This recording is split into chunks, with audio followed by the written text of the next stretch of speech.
The tractor screamed like a dying animal as it lurched to a violent stop, nearly throwing me face first into the steering wheel. 1 second, I was cruising down the north row of my field, humming to myself and sipping lukewarm coffee from my chipped thermos, and the next I was choking on dust, cursing at the sky, and staring at the mangled mess of orange fiber optic cable wrapped around my undercarriage like some demon spaghetti.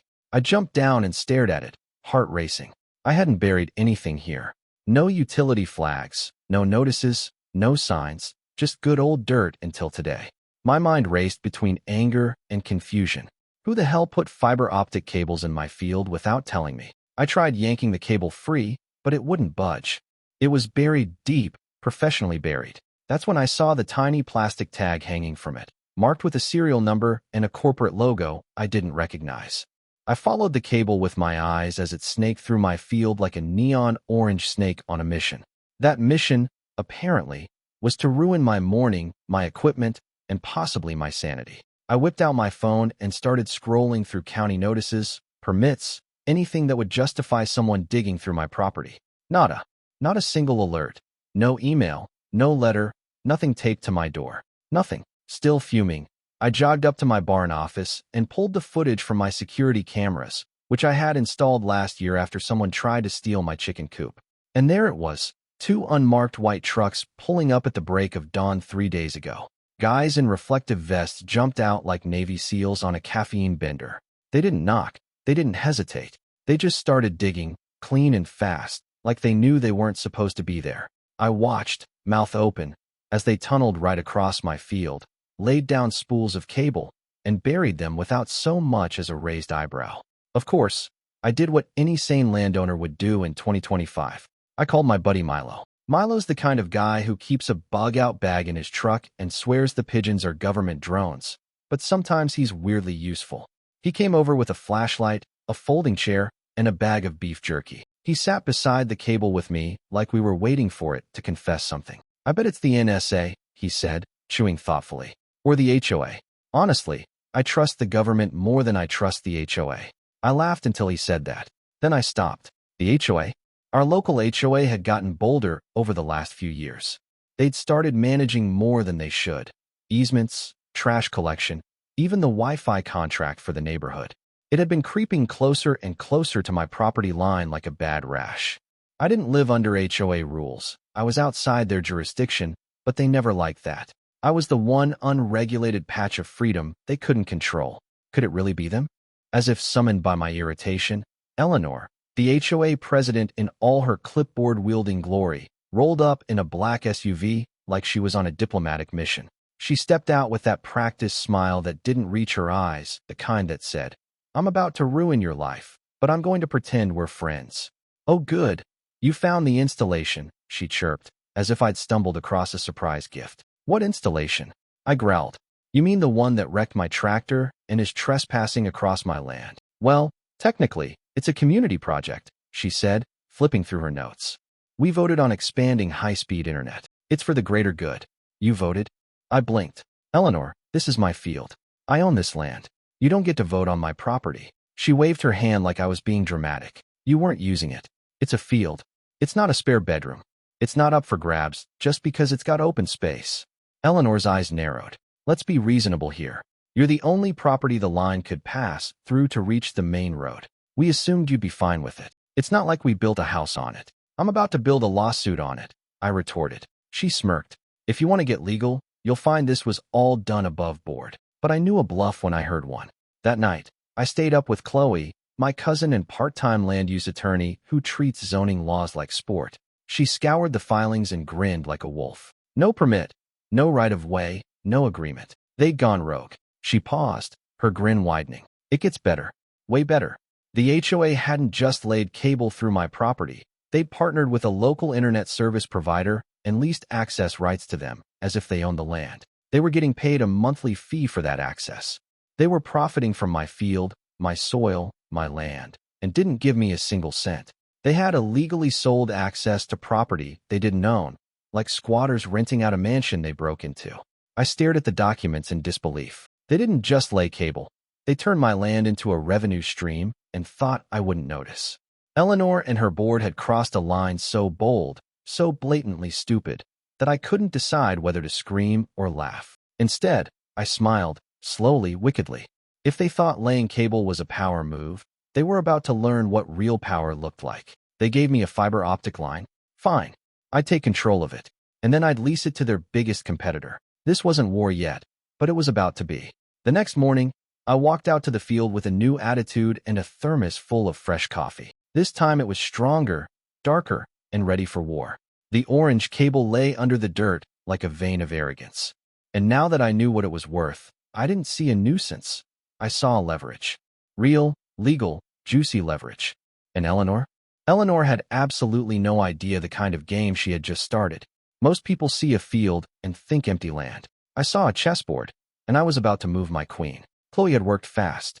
By sunrise, she already had the county's utility office on the line and confirmed what we suspected. No permit, no permission, no survey filed. The HOA had skipped every step of the legal process and relied on good old-fashioned entitlement and assumed compliance. Classic Eleanor move. But the kicker? Since no easement was recorded and no compensation given, the line was technically an unauthorized utility encroachment, which meant I had every right to either remove it or monetize it myself. I sent Eleanor a polite, carefully worded email. I said I was open to working together and willing to resolve the misunderstanding peacefully. I offered to hear her side before escalating things. That was bait, and she swallowed it faster than an HOA board member at an open bar. She replied within the hour, practically congratulating herself for convincing me. She even attached an email thread with the ISP detailing their deal. According to her, I was a reasonable landowner who understood the needs of the greater community. Oh, I understood all right.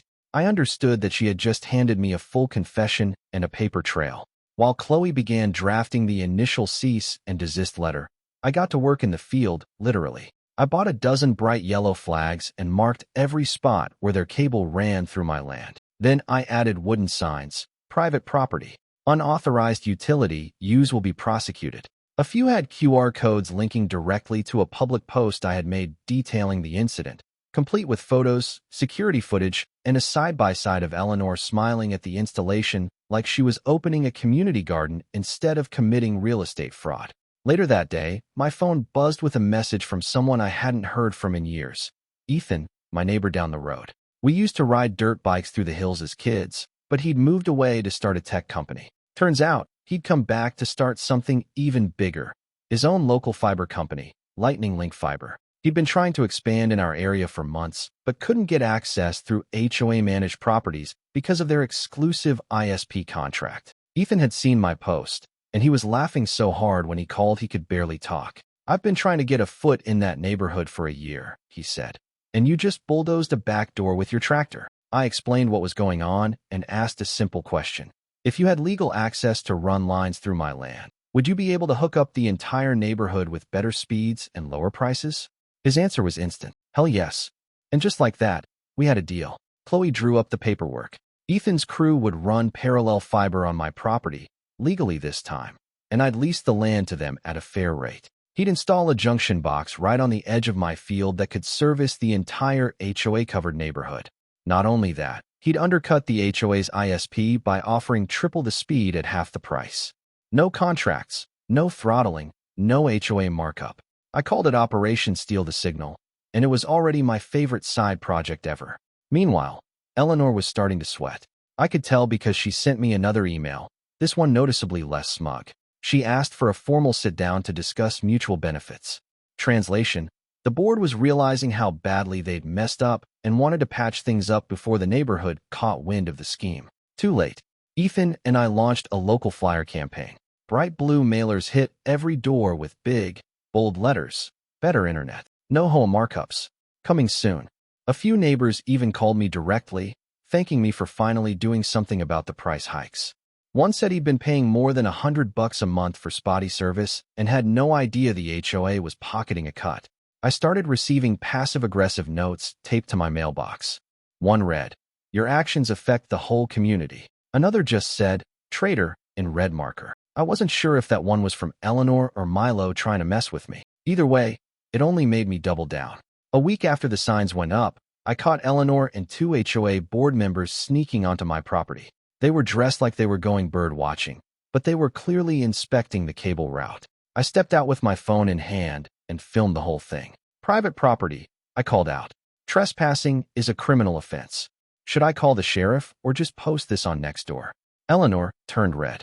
The others backed off immediately, muttering something about getting their steps in. "You can't just hijack our infrastructure," she hissed. "Your infrastructure?" I raised an eyebrow.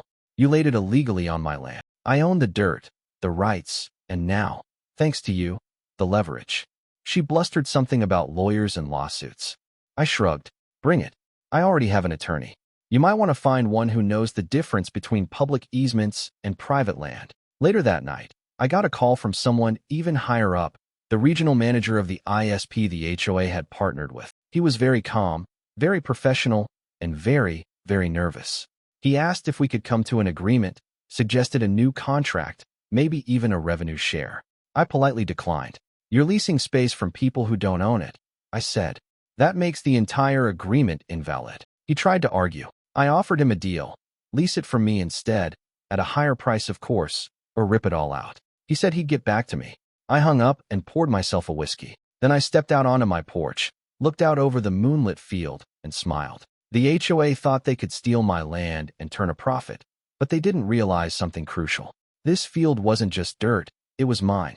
Every inch, every rock, every stubborn patch of grass. And now it was a battleground. Only this time, I wasn't the one caught by surprise. I was the one laying cable, the kind that carried data, dollars, and revenge. Eleanor's smile had disappeared. That alone was satisfying. But what came next was pure chaos, and I was there for every minute of it. The moment our flyers started hitting mailboxes, the HOA's control over the neighborhood cracked like a frozen pipe in January. Suddenly, their so-called exclusive provider deal wasn't exclusive anymore. The residents who had been quietly grumbling about slow speeds and hidden fees now had a choice, and nothing terrifies a power-hungry HOA more than giving people options. The first ripple came in the form of mass complaints. Neighbors started showing up to HOA meetings waving the blue flyers like torches. One guy, Mark, who had been living there for 12 years, stormed in demanding to know why the HOA had never disclosed the kickbacks from the ISP. Eleanor tried to explain that it was a community benefit fund, but the moment Mark asked for financial records, she shut that meeting down faster than you can say class action lawsuit. Meanwhile, Ethan's crew worked fast. They laid new cable across my field, legally and efficiently, with all the right permits and inspections. They even installed the main hub just 10 feet from the illegal line the HOA had placed, like a shiny new monument to poetic justice. Neighbors started switching to Lightning Link by the dozen. Each one got a free install, a referral bonus, and an email explaining exactly how the HOA had overcharged them for years. Eleanor's inbox must have looked like a war zone. Then came the sabotage. At first, it was little things. Someone knocked over our promotional sign near the mailbox row. Another day, someone left a pile of dog poop on Ethan's equipment trailer. Then, one night, someone snuck onto my field and tried to dig up part of the Lightning Link trench. They didn't get far before triggering the motion-activated sprinklers I had installed specifically for Eleanor-style shenanigans. I reviewed the footage with Chloe, and we both burst out laughing when we saw a hooded figure get blasted right in the face and fall flat into the mud. That clip went viral in the neighborhood Facebook group. I didn't even post it, someone else did. The comments section turned into a war zone of its own, with residents choosing sides faster than middle school cliques. But the most delicious twist came from within the HOA itself. Turns out, not every board member was on board with Eleanor's little stunt. One of them, a mild-mannered retiree named Arthur, cracked under pressure and sent me an anonymous email with all the juicy internal documents. Meeting minutes, ISP invoices, even a breakdown of how much money the HOA had made off the illegal cable deal. Spoiler, it was tens of thousands of dollars, and none of it had been disclosed to the residents. I knew exactly what to do with that information.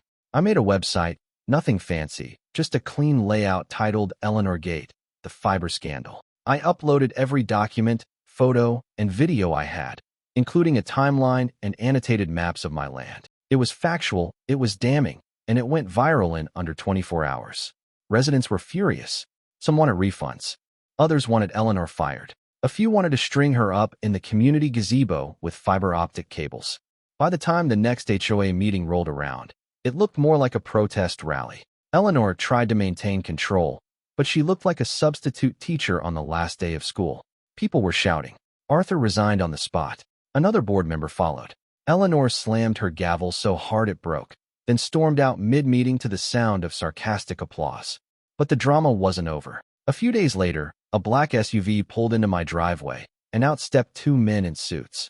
I thought maybe Eleanor had finally sent backup, but these guys were from the ISP, the original one the HOA had leased to.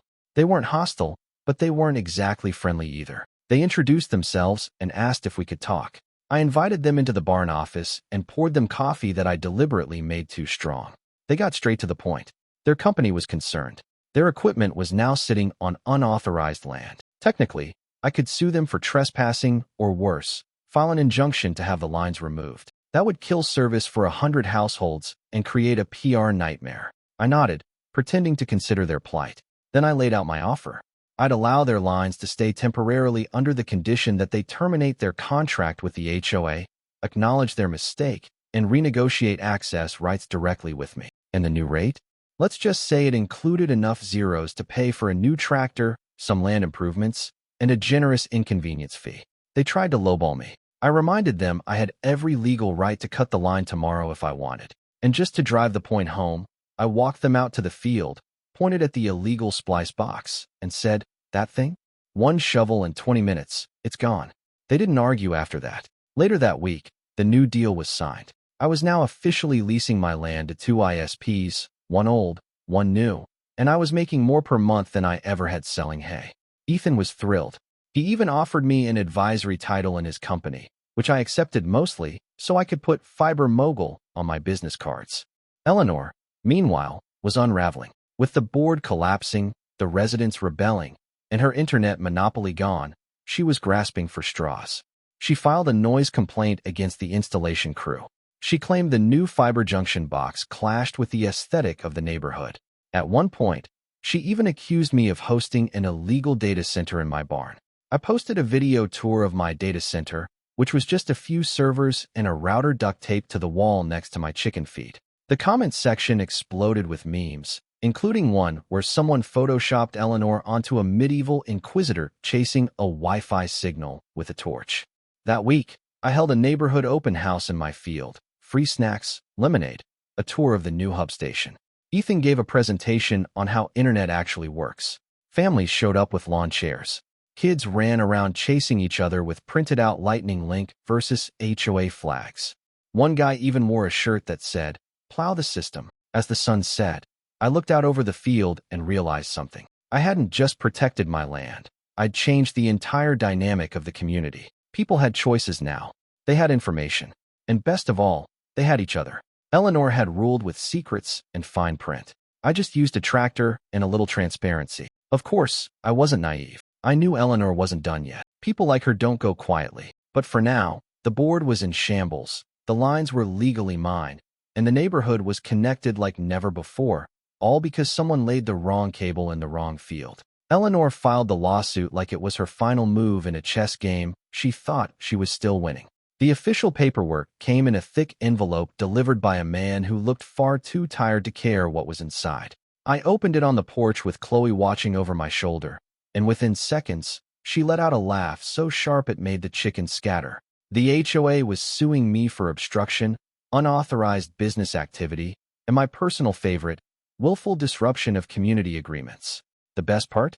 They listed my field as common access land, like they could just declare it theirs by typing it into a Word document. Chloe poured herself a celebratory lemonade and got to work. She prepped the countersuit like it was a holiday project. By the time she was done, we had a portfolio of violations so thick it needed its own drawer.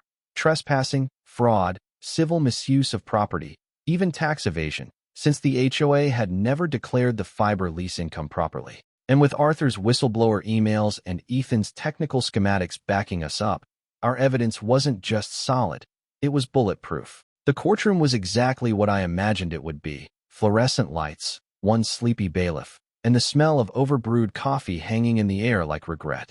Eleanor showed up in a tailored blazer 2 sizes too tight. flanked by two nervous board members and an attorney who looked like he had just Googled how to HOA lawsuit. I could barely keep a straight face when he started his opening statement, trying to paint me as an uncooperative landowner who jeopardized the neighborhood's connectivity. He even called the cable installation a community enhancement initiative, which I think he expected to sound noble, but only made the judge raise an eyebrow.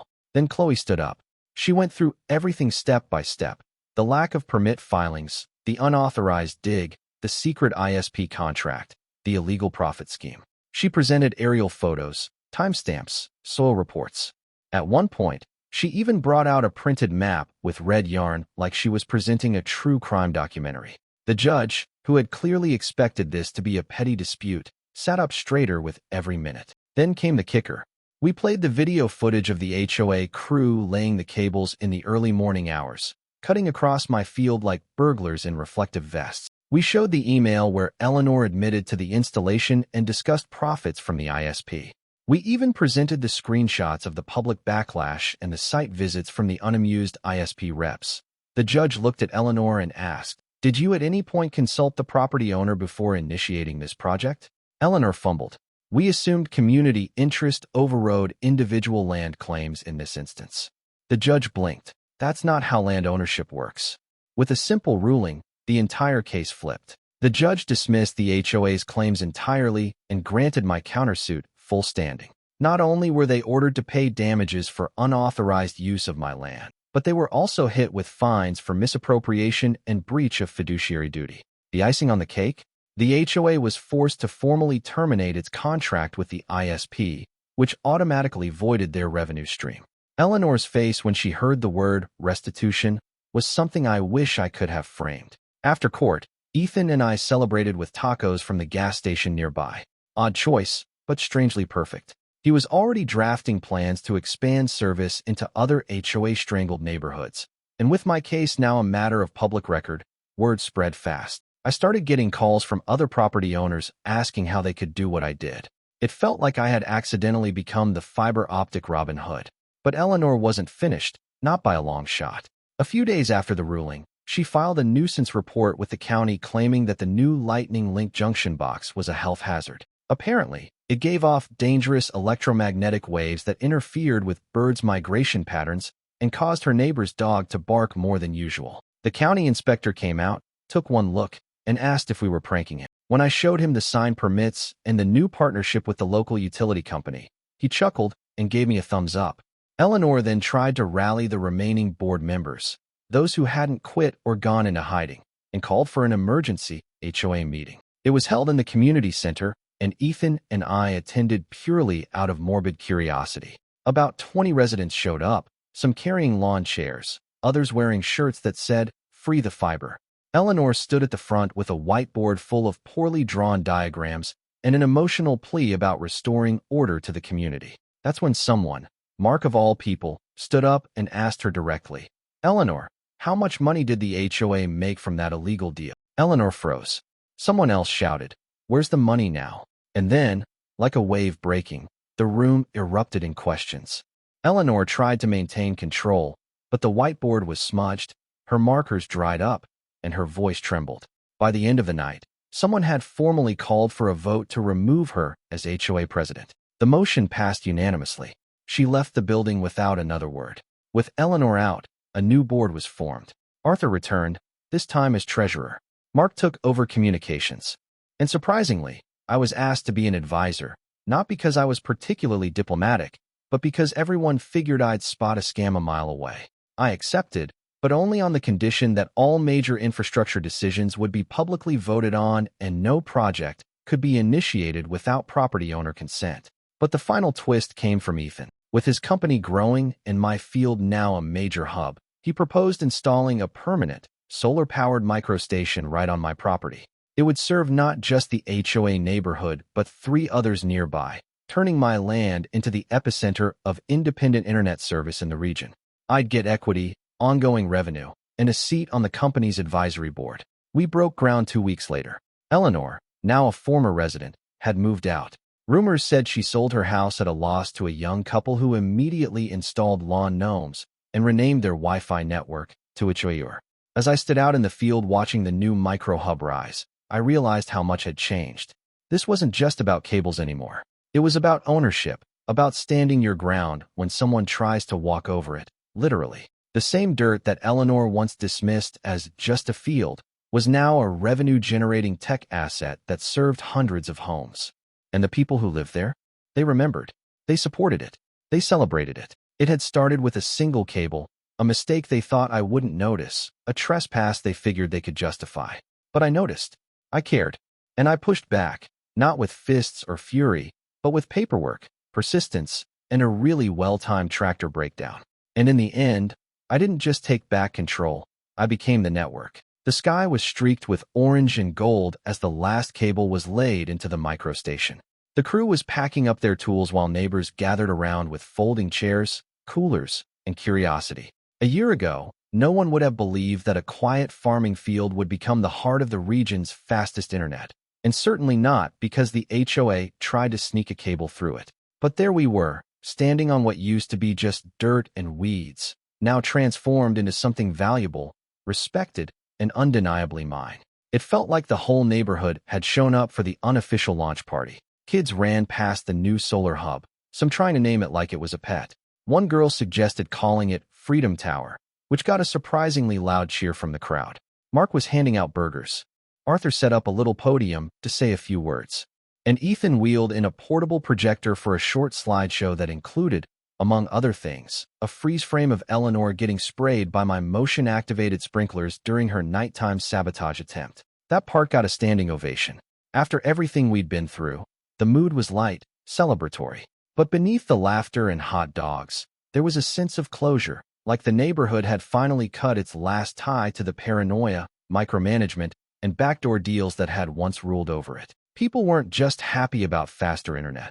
They were happy about freedom, about choice, about being heard, and about the very satisfying downfall of an overreaching HOA board that thought they could act without consequence. Someone asked me to say a few words. I didn't plan on speaking, but I figured, why not? I stepped up, cleared my throat, and looked out at the people gathered there. Most of them I didn't know very well before all this. Now we shared something, a strange battle fought with routers and legal briefs instead of pitchforks and torches. I kept it simple. I told them how it started with a busted tractor, how I found that orange cable buried in my soil, how I watched strangers dig into my land like it belonged to them. I reminded them that it wasn't about the cable. It was about the principle, about someone assuming they had the right to make decisions on my behalf about my property without ever asking. And how when people try to take without asking, when they profit off of what doesn't belong to them, someone has to stand up and say, not this time. I ended it by thanking them for showing up, for speaking out, for proving that the best way to shut down entitlement is with unity and a little bit of stubbornness. After the speech, people came up to shake my hand, share stories, and laugh about how ridiculous it had all gotten. One older woman told me she used to be afraid to speak at HOA meetings, but after watching how everything played out, she finally felt like her voice mattered. Another guy asked me if I'd ever thought about running for office. I nearly choked on my lemonade. The next day, I took a walk around the property just as the sun was coming up. The new hub stood quietly in the distance, humming like a content machine with nothing left to prove. The field looked peaceful again. No more trenches, no more markers, no more unauthorized trucks sneaking in before dawn. Just my land, my rules, and a fiber backbone humming beneath the surface like buried lightning. I passed by the old route where the illegal cable had once run. We left it in the ground for legal reasons. Let it rot as a monument to hubris.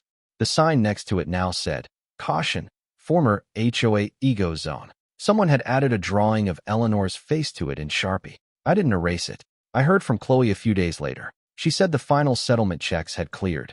The HOA had paid out the court-ordered damages, though it took liquidating some of their emergency fund and canceling a handful of pet projects that apparently included a marble fountain for the clubhouse. Eleanor, unsurprisingly, had vanished. Word was she moved across town and tried to join another HOA, but after someone forwarded them a link to the Eleanor Gates site, her application mysteriously got delayed indefinitely. Her old house sold to a young couple who installed a skate ramp in the driveway and a massive inflatable flamingo in the front yard. Their new Wi-Fi network name was Cable Crisis Avoided. I sent them a welcome basket. Ethan's business exploded with our victory as a flagship story. Lightning Link began partnering with other landowners, bypassing greedy HOAs and corporate monopolies all across the state. They even offered me a formal advisory role along with a generous slice of ownership. I turned my barn office into a half-time operations hub, half-time storage unit for a local kids' science project. The fiber-powered chicken cam was a huge hit. People started calling me the cable cowboy, which was ridiculous but also secretly awesome. I leaned into it more than I should have. Chloe sent me a belt buckle with a little router on it. I wore it to the next neighborhood block party. There was a deeper lesson under all of it, one that stuck with me. Entitlement comes in many forms. Sometimes it wears a business suit, and sometimes it carries a clipboard. Sometimes it shows up at your doorstep with polite words and a smile. But it always has the same signature. It takes without asking, and it assumes you won't fight back. But when you do, when you call it out and shine a light on it, it shrinks fast. And once people see it for what it is, they don't forget. They rally. They take their power back. The field is quieter now. No more drama, no more battles. Just the soft hum of wind through the grass and the invisible pulse of data moving through lines I own on land I fought for. Every time I walk past that micro station, I think about how close they came to getting away with it, how a single oversight, a single missed opportunity to speak up would have let them win. But they didn't, because I said no, because I stood my ground, and because someone tried to bury their greed in my dirt and forgot I was still the one holding the shovel.